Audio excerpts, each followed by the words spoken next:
Со трактори сливарите од Радовишко и денес го блокираа патниот правец Радовиш-Струмица. Од 11 до 12 часот се пропуштаа само возилата во кои имаше деца и возрастни. Ова е единствен начин да се сврте вниманието и да се укаже дека лошите владини политики годинава се причина родот наместо во преработувачките капацитети да скапува по нивите. Од државата бараа да ги обештети по 5 денари за килограм, во просек за 30.000 тони по хектар. Наше дефинитивно барање, кое ќе се држиме до него се додека не паднат барикадите, односно се додека не се усвои 3 денари, а 5 денари по килограм и по 3 тона од декар. Бидејќи не секој има по 1 хектар, значи тоа е како наше барање.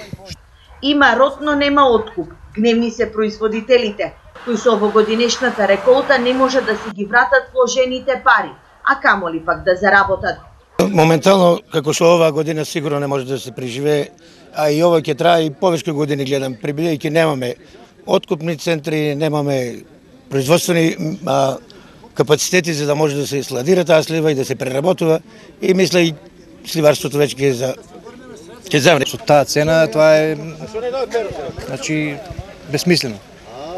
Со 5 динара во денешно време тоа не ги обзир. Сливарите изутре најавија протести. Истиот патен правец ќе биде блокиран од 11 до 14 часот. Во понеделник со блокирање пак на меѓународниот пат кон Бугарија, својот револт ќе го искажат и сливарите од Пијанечко, Малешевскиот регион.